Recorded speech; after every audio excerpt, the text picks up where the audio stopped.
O enigma da morte está ligado ao do nascimento, o do desaparecimento ao do aparecimento. O enigma do nascimento ou aparecimento está ligado ao do amor, ao enigma do sexo, isto é, da divisão dos sexos e sua atração recíproca. Um homem morre e os momentos de sua agonia final, de seus últimos pensamentos e percepções, suas últimas sensações e lembranças, estão ligados às sensações do amor que cria um novo nascimento. Qual deles precede e qual segue o outro? Tudo isso deve ser simultâneo, então a alma mergulha no sono e logo desperta no mesmo mundo de antes, na mesma casa, com os mesmos pais, o que ocorre no momento em que, de acordo com a velha alegoria, a serpente morde a própria cauda e a agonia final de uma vida entra em contato com as sensações de amor que começam outra vida? Na ideia da interrelação de amor e morte pode estar a explicação de muitos dos fenômenos incompreensíveis de nossa vida. Muitas alegorias dos ensinamentos antigos, incompreensíveis para nós, podem se referir à mesma ideia, como a relação entre a morte e a ressurreição nos mistérios, a ideia da morte e do nascimento místicos e etc. Nas doutrinas e cultos antigos, as palavras morte e renascimento continham algum enigma estranho. Elas não tinham um único significado, mas vários. Às vezes, nascimento significava morte, outras morte significava nascimento. A ideia pode ter dois significados. O primeiro é do ponto de vista do eterno retorno à morte, isto é, o fim de uma vida é nascimento, o começo de outra vida. E o segundo, que é muito mais complexo, é que a morte no nosso plano de ser pode ser nascimento em algum outro plano de ser, super-humano. Mas aqui é preciso proceder muito cuidadosamente para evitar o entendimento espírita de morte como nascimento e nascimento como morte, em que a morte física é encarada como nascimento no plano astral, no mundo dos espíritos, e a morte no mundo dos espíritos é vista como nascimento em nosso plano, embora, ao mesmo tempo, um espírito difira muito pouco de um homem, ou até não difira de modo algum em suas características interiores. A ideia dos antigos mistérios está certamente longe dessa ideia bidimensional. A essência da ideia dos mistérios está na analogia do incompreensível novo nascimento com as circunstâncias do nascimento físico do homem na Terra. Acentuam-se aqui, particularmente, dois aspectos. Primeiro, a passagem de alguém para uma nova vida, simultaneamente com a morte de muitos. E segundo, a enorme diferença entre aquilo que morre e aquilo que nasce, isto é, entre o germen ou a semente e o ser humano que nasceu dela, e que por sua vez é um germen ou uma semente de outro, de um ser superior, que difere dele tanto quanto o homem da semente. Morte é morte.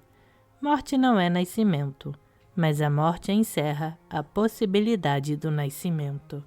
Além disso, o nascimento, ocorrendo em algum plano diferente, não pode ser visível ou compreensível no plano em que ocorre a morte. Esse era o conteúdo dos mistérios com respeito à morte e ao nascimento. As pessoas, como foi assinalado antes, eram encaradas como grãos ou sementes, no sentido mais concreto. Toda a sua vida nada mais era do que a vida de sementes, isto é, uma vida que não tem nenhum significado por si mesma e que só contém um único momento importante, o nascimento, isto é, a morte da semente. Esse era o segredo revelado ao iniciado.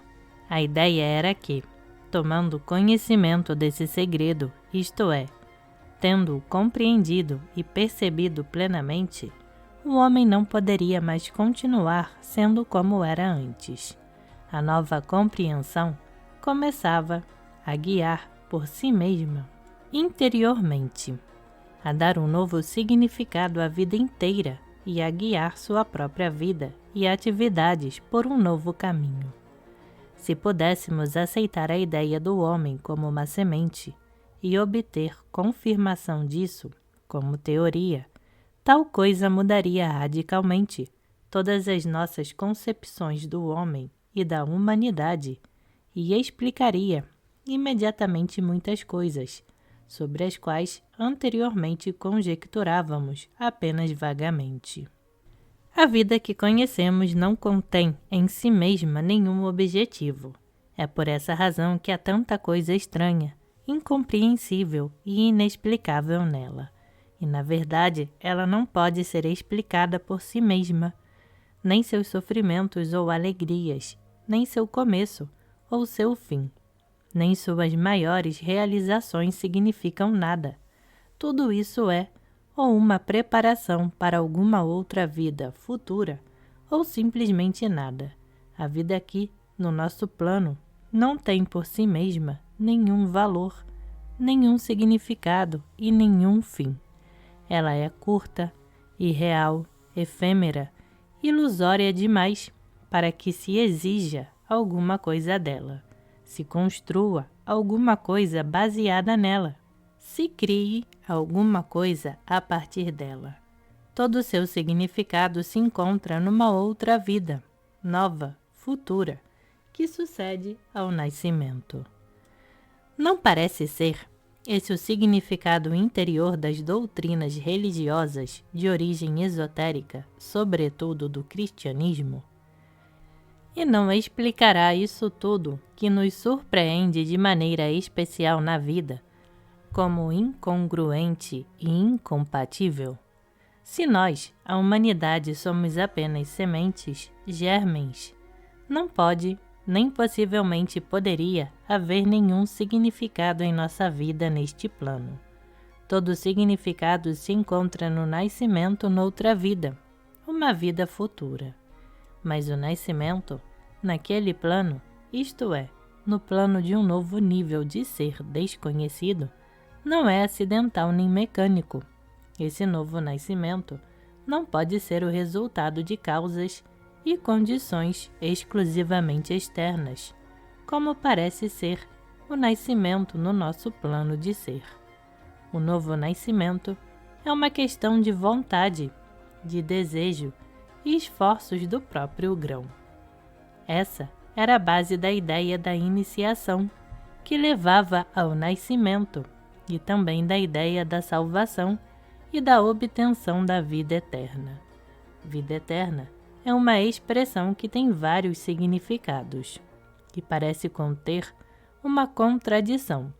Por um lado, a vida eterna pertence não apenas a todas as pessoas, mas até a tudo que existe, enquanto, por outro lado, é necessário nascer de novo para alcançá-la. Essa contradição seria inexplicável se a diferença entre a quinta e a sexta dimensões não tivesse sido determinada previamente.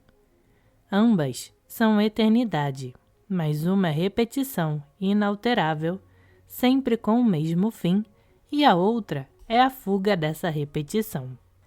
Por conseguinte, vemos duas ideias de nascimento: o nascimento no mesmo plano, a continuação da vida, e o nascimento em outro plano, a regeneração, a transformação, a fuga do primeiro plano. Essa fuga pode envolver tantos fatos novos, que são completamente desconhecidos e inconcebíveis em nosso plano, que não podemos ter nenhuma ideia clara sobre as consequências dela. O nascimento, na acepção comum da palavra, está relacionado com o sexo, isto é, com a divisão dos sexos e sua atração mútua com o amor. Essa atração mútua dos sexos constitui uma das principais forças motivadoras na vida, e sua intensidade e formas de manifestação determinam quase todas as outras características e qualidades do homem. Geralmente, quanto mais forte um homem ou uma mulher, maior a atração que os arrasta para o sexo oposto. Quanto mais rico intelectual e emocionalmente for o homem ou a mulher, maior será sua compreensão e apreciação do sexo e de tudo que está relacionado com ele. Se há exceções, são muito raras e, portanto, apenas comprovam a regra. Mas mesmo a visão mais geral do papel do sexo na vida revela o fato de que o objetivo original do sexo, isto é, a continuação da vida ou nascimento, se reduz e se perde por meio do clamor, do lampejo e das chispas das emoções criadas por essa atração e repulsão eternas dos sexos. Do ponto de vista corrente, ao criar o amor, isto é, a divisão dos sexos e tudo que se relaciona com isso, a natureza só tem um objetivo, a continuação da vida. Mas mesmo do ponto de vista comum, é perfeitamente claro e não pode haver dúvida sobre isso, que a natureza criou no homem muito mais amor do que é realmente necessário para o propósito da continuação da vida.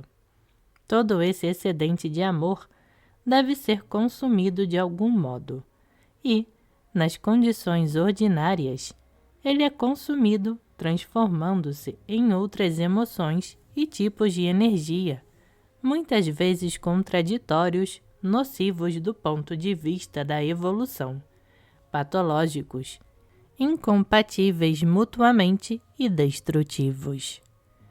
Se fosse possível calcular como é pequena a proporção de energia sexual realmente despendida para a continuação da vida, compreenderíamos o princípio básico de muitas das ações da natureza. Esta cria uma pressão, uma tensão imensas para alcançar um certo objetivo, mas na realidade só usa para alcançá-lo uma fração infinitesimal da energia criada. E, no entanto, sem esse imenso influxo de força, a meta original provavelmente não seria alcançada e a natureza não poderia fazer com que as pessoas a servissem e continuassem suas espécies para servi-la.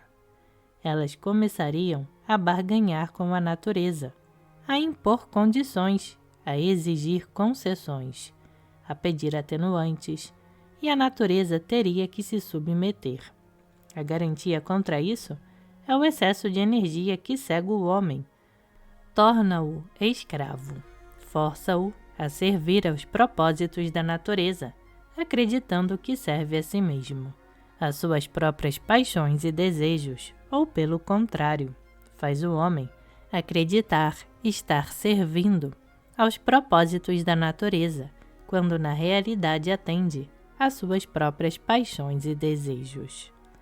A parte do primeiro e óbvio propósito, a continuação da vida e a segurança dessa continuação, o sexo serve a mais dois fins da natureza, e a existência deles explica por que a energia sexual é criada em quantidade muito maior do que a necessária para a continuação da vida. Um desses objetivos é a conservação da raça, a preservação das espécies num nível definido, isto é, o que habitualmente chamamos evolução, embora esta seja comumente dotada de outras propriedades que na verdade não possui, mas o que é possível, no sentido de evolução, e o que realmente existe. Existe às custas da energia sexual. Se falta energia sexual numa raça em particular, começa a degenerescência. O outro objetivo da natureza, oculto muito mais profundamente, é a evolução no verdadeiro sentido da palavra, isto é, o desenvolvimento do homem no sentido da aquisição por ele da consciência superior e do desabrochar de suas forças e faculdades latentes. A explicação dessa última possibilidade em relação com o uso da energia sexual para esse propósito constitui a essência e o significado de todas as doutrinas esotéricas. Por conseguinte, o sexo contém não só 2, mas 3 objetivos, 3 possibilidades.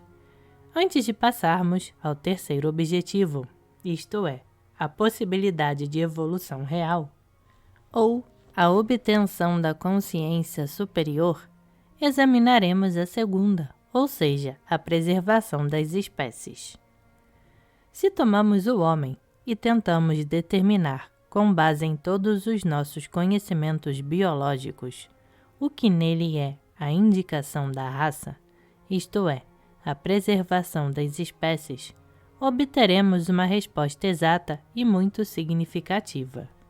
No ser humano, tanto no homem como na mulher, há traços anatômicos e fisiológicos definidos da raça, e um desenvolvimento superior desses traços indica um tipo completo, enquanto uma expressão débil ou errada deles indica decisivamente um tipo degenerado.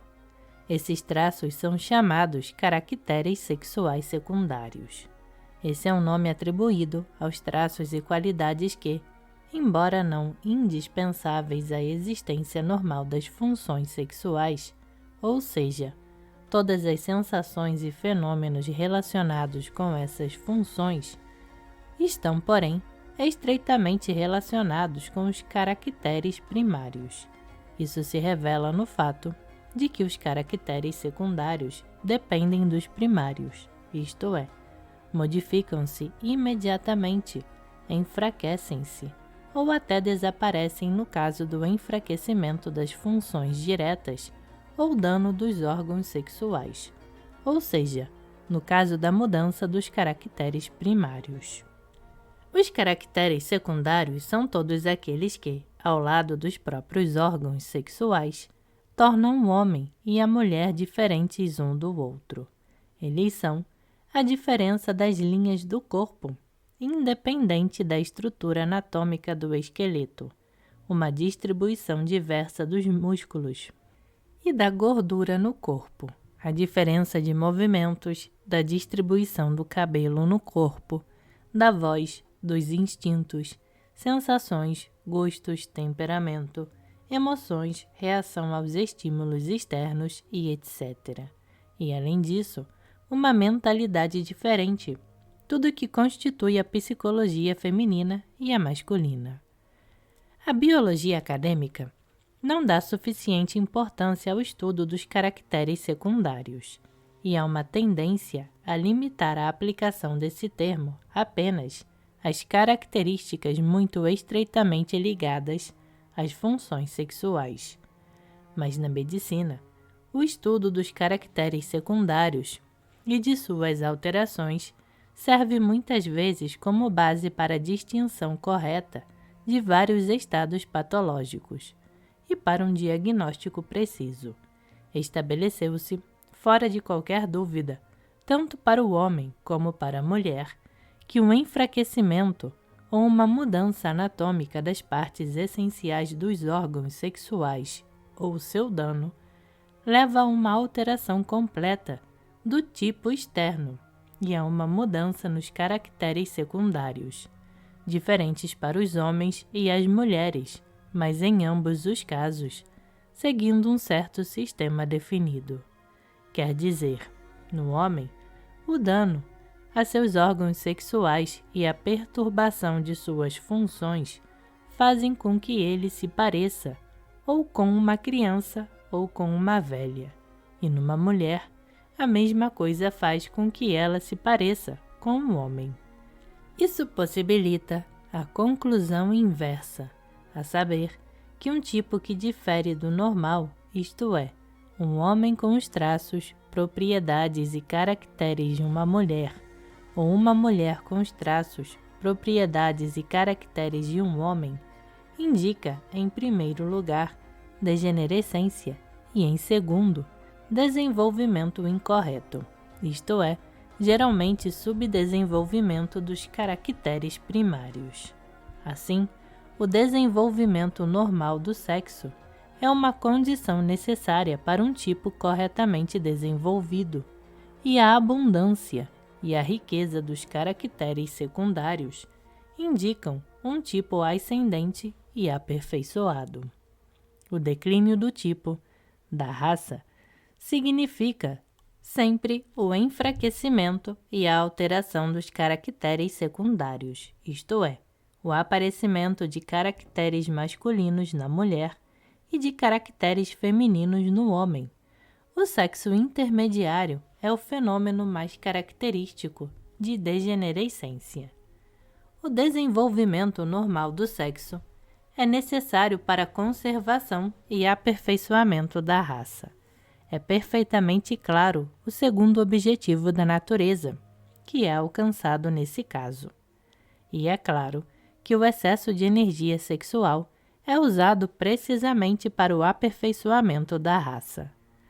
O terceiro objetivo da natureza ligado ao sexo, isto é, a evolução do homem para o super-homem, difere dos dois primeiros porque exige ações conscientes do próprio homem e uma orientação precisa de toda a sua vida, da qual os sistemas de yoga dão uma ideia.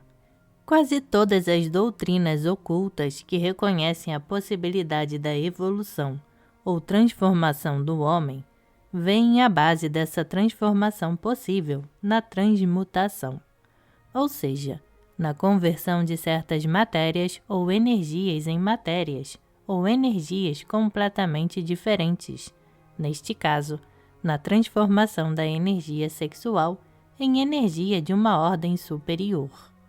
Este é o significado interior, às vezes profundamente oculto, às vezes quase evidente de muitos ensinamentos ocultos, das teorias da alquimia, de várias formas de misticismo, dos sistemas de yoga e outros. Em todas as doutrinas que admitem a possibilidade da mudança e crescimento interior de um homem individual, isto é, a evolução, não num sentido biológico ou antropológico, mas aplicado ao indivíduo. Essa evolução baseia-se sempre na transmutação da energia sexual. A utilização dessa energia, que é consumida improdutivamente na vida comum, cria na alma do homem a força que o conduz ao super-homem. Não há nenhuma outra força no homem que possa ocupar o lugar da energia sexual. Todas as outras energias, o intelecto, a vontade, o sentimento, alimentam-se do excesso de energia sexual, crescem dela e vivem por ela. O nascimento místico do homem, de que falam muitos sistemas, baseia-se na transmutação, isto é, na transmutação da energia sexual. Há muitos sistemas ocultos e religiosos que não só reconhecem isso, mas tentam dar instruções práticas de como controlar a energia sexual e como submetê-la aos interesses da evolução interior. Essas instruções são em geral completamente fantásticas e não podem dar nenhum resultado, porque omitem algo mais vital e necessário. Apesar disso, o estudo dessas teorias e métodos apresenta certo interesse do ponto de vista psicológico e histórico.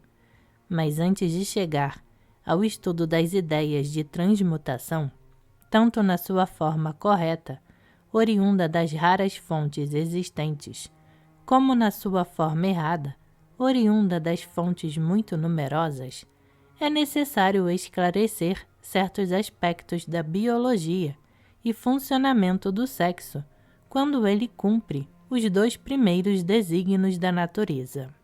A saber, é preciso estabelecer se o sexo em si mesmo evolui. Podemos encontrar no homem formas evolutivas de sexo. A evolução do sexo existe, isto é, a evolução dos caracteres primários e das funções sexuais. E o que significa a evolução das funções sexuais? Se a evolução sexual existisse, deveria haver formas inferiores a que consideramos normal e formas superiores a ela. O que é, portanto, a forma inferior e o que é a forma superior? No momento em que nos fazemos essa pergunta, ficamos confusos e perplexos diante das concepções comuns do darwinismo ingênuo e das teorias evolucionistas correntes, que nos falam das formas inferiores do sexo nos organismos inferiores, nas plantas e etc., da propagação dos fungos e coisa parecida. Mas tudo isso está completamente fora do âmbito da questão que colocamos para nós mesmos. Estamos tratando apenas do homem e devemos pensar unicamente nele. Examinando a questão que está diante de nós, devemos tentar estabelecer o que constitui o sexo normal no homem e determinar as formas inferiores da vida sexual do homem, isto é, as formas que correspondem a um tipo degenerescente ou a um tipo detido em seu desenvolvimento, e então determinar as formas superiores, isto é, evoluídas, se essas formas existem. A dificuldade de definir o sexo normal é criada primeiramente pela indeterminação das características e propriedades do sexo inferior. Também pela ausência completa de qualquer compreensão do que pode ser o sexo superior, e além disso, às vezes até pela confusão do interior com o superior, do degenerado com o evoluído. Levando em consideração tudo isso, é necessário, antes de tentar definir o sexo normal, determinar o sexo inferior ou infrassexo. Deve-se começar com o infrassexo, porque só se pode chegar a uma compreensão do suprassexo pela eliminação de tudo que for determinado primeiramente como infrassexo, e em segundo lugar, como sexo normal. É comparativamente fácil estabelecer o infrassexo, se tomamos como sua característica principal o desenvolvimento interrompido, ou a degenerescência que começou ou está começando. Mas a identificação do infrassexo é impedida pela variedade e caráter contraditório das formas em que ele se manifesta, e especialmente pelo fato de que algumas dessas formas, do ponto de vista comum, parecem ser um fortalecimento e um desenvolvimento exagerado da energia, dos desejos e sensações sexuais. Portanto, logo desde o início, deve-se dividir o infrassexo em duas categorias: degenerescência óbvia e degenerescência oculta. Pertencem à primeira categoria as formas mais decadentes de manifestação do sexo, tais como todas as anormalidades sexuais evidentes, isto é, o sexo subdesenvolvido, todas as perversões, no sentido tanto dos desejos sexuais anormais como da abstinência sexual anormal, a aversão, o medo, a indiferença ao sexo, o interesse no seu próprio sexo. Embora, nos homens, o último tenha um significado completamente diferente do que tem nas mulheres, e nestas não seja necessariamente uma indicação de infrassexo. Pertencem à segunda categoria os casos frequentemente relacionados com a intensidade elevada da vida sexual, que, conquanto externamente pareça normal, embora exagerada, na realidade indica também uma degenerescência interior. Trataremos mais adiante dessa categoria. A característica fundamental de todas as categorias de infrassexo é a ausência de coordenação entre a ideia do sexo e as ideias das outras funções normais do homem. O sexo sempre leva as pessoas de infrassexo à tentação, ao pecado, ao crime, à insanidade ou à devassidão. Para o homem ou a mulher normais, o sexo não encerra nenhum perigo. Num ser humano normal, o sexo se harmoniza com todas as outras funções, inclusive a intelectual e a emocional, e até com o desejo do milagroso, se ele existe na alma do homem. Nenhum dos pensamentos, emoções, aspirações do homem contraria o sexo, nem este se opõe a eles. O sexo, interiormente, justifica-se completamente no homem normal, e essa justificativa se baseia apenas na coordenação total do sexo com as suas funções intelectual e emocional. Mas se o homem nasceu anormal ou se torna anormal, quase sempre se desenvolve dentro dele uma atitude negativa em relação ao sexo e a condenação deste. As anormalidades podem ser muito diferentes. Pode haver impotência total, incapacidade tanto para a função externa como para a sensação.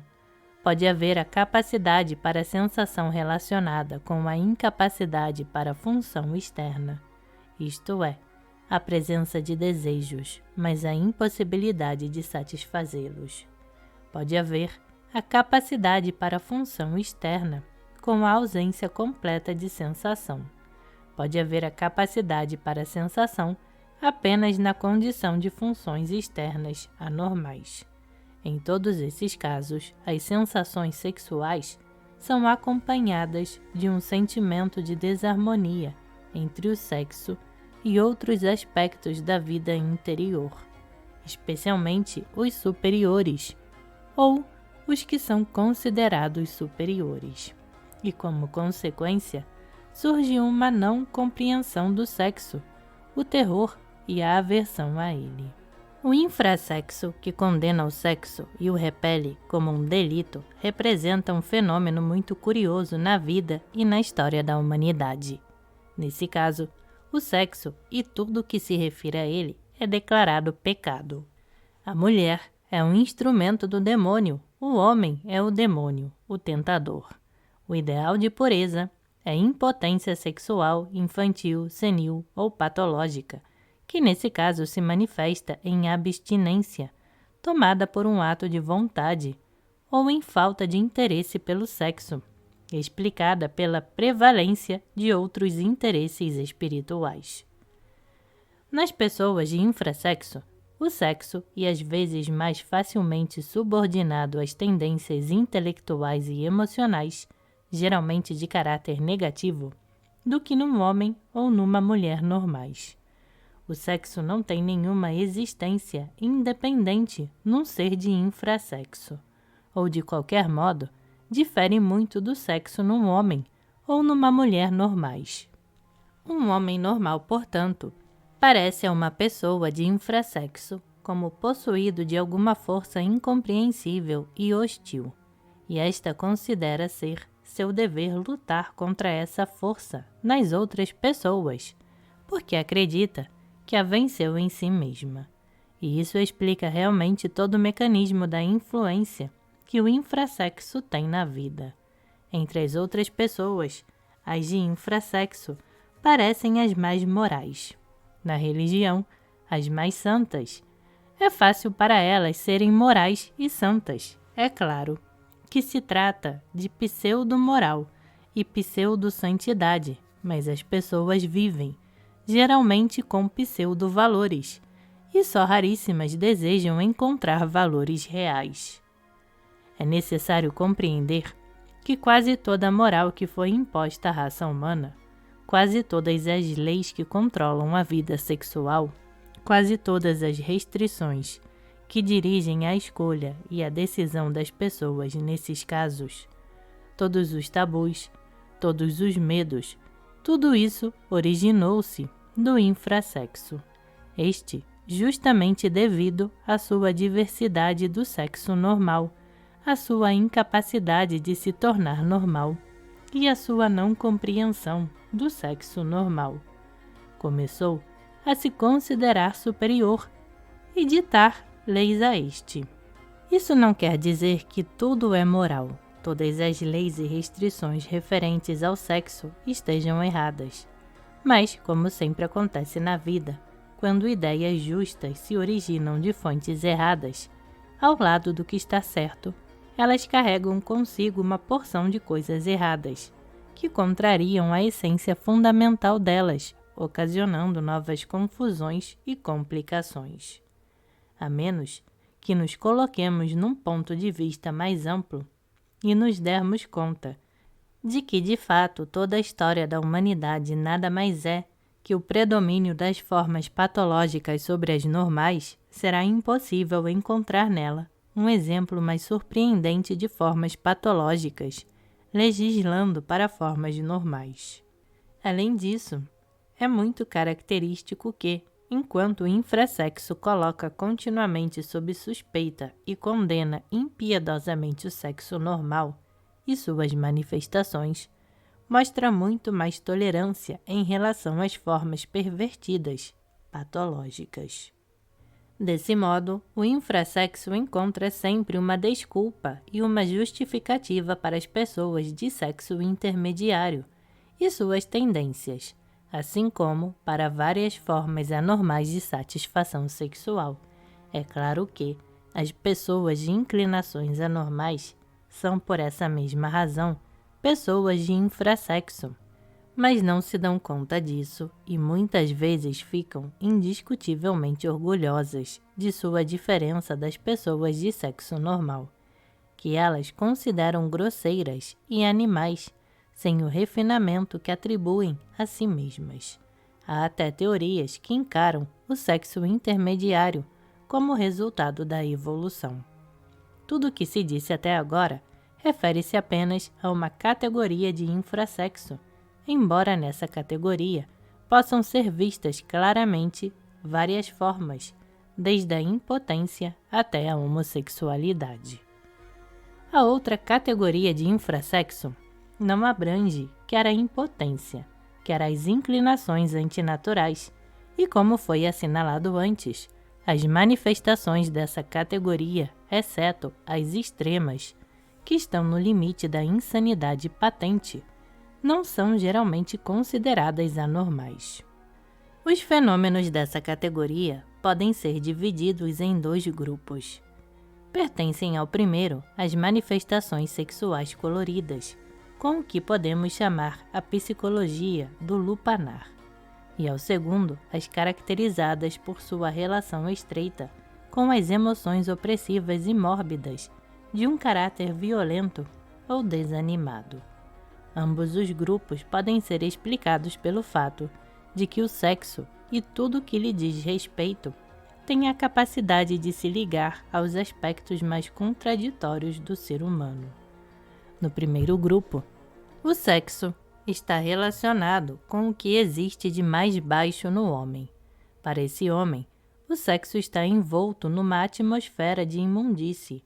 Ele fala e pensa sobre o sexo com palavras e pensamentos sujos. Ao mesmo tempo, é escravo do sexo e se dá conta dessa escravidão, e parece a ele que todas as outras pessoas são escravas como ele. Ele conspurca mentalmente o sexo e tudo que se relaciona com ele, inventa anedotas indecentes ou gosta de ouvi-las. Toda a sua vida está cheia de linguagem obscena. Tudo é para ele tão sujo quanto ele próprio. Se não degrada o sexo, o ridiculariza, torna-o como uma piada, tenta encontrar nele algo jocoso. Essa procura do cômico no sexo, a introdução do riso nele, dá origem a um tipo especial de pseudo-arte, a pornografia, caracterizada precisamente pela derrição do sexo. Sem esta, a arte erótica, mesmo em suas formas mais extremas, pode ser inteiramente normal e legítima, como era, por exemplo, no mundo grego e romano, na antiga Índia, na Pérsia, no período do florescimento do sufismo e etc. A ausência da arte erótica ou as suas formas inadequadas indicam, pelo contrário, o nível moral muito baixo de uma dada cultura e a preponderância do infrassexo. Este, naturalmente, em todas as suas manifestações, procura confundir a arte erótica com a pornografia. Para ele, não há nenhuma diferença entre esses dois fenômenos. Com relação ao sexo normal, é necessário assinalar que não há nada risível nele. A função do sexo não pode ser cômica, não pode ser objeto de gracejo. Essa é uma das características do sexo normal. Para continuar a enumeração dos traços da forma de infrassexo que se caracteriza pela psicologia do lupanar, pode-se dizer que esta é determinada pela separação do sexo das outras funções e pelo antagonismo dele a todas elas, para a vida intelectual e emocional, até simplesmente para a atividade física, no caso das pessoas dessa forma de infrassexo. O sexo é apenas um impedimento, um obstáculo, um desperdício de força, de energia. Esse desperdício de energia nas funções sexuais e a percepção dele é um dos traços distintos da forma de infrassexo em questão. No sexo normal, esse desperdício não existe, uma vez que a energia é imediatamente renovada por causa da riqueza e caráter positivo das sensações, pensamentos e emoções ligadas ao sexo. A forma de infrassexo em questão é frequentemente muito ativa em suas manifestações na vida e está muito difundida, devido a numerosas peculiaridades da nossa vida, sobretudo ao poder do anormal sobre o normal e do inferior sobre o superior. Muitas pessoas que na verdade não pertencem ao infrassexo só aprendem a respeito do sexo de pessoas dessa forma de infrassexo, em palavras e expressões que fazem parte dela e imediatamente recebem um choque do sexo, como de uma coisa impura. Elas têm uma repulsa à psicologia do lupanar, mas não podem se descartar da impressão que receberam. Começam a acreditar que não há nada além disso e toda a sua própria mentalidade em relação ao sexo se torna colorida e impregnada de desconfiança, suspeita, medo e repugnância. E esses medos e a repugnância por essa forma de manifestação do sexo estariam muito bem fundados se pelo menos elas soubessem que o anormal não pode ser considerado uma lei para o normal e que, ao evitar o anormal, é importante não sacrificar o normal. O sexo nessa forma está ligado estreitamente ao crime e realmente na vida um caráter criminoso.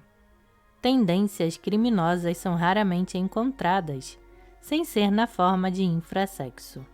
Mesmo na psicologia científica corrente, essa forma de manifestação sexual desprovida de qualquer ligação com o sentimento moral é definida como a mais baixa ou animal, e é a predominância dela na vida que mostra, acima de tudo, o nível em que se encontra a humanidade.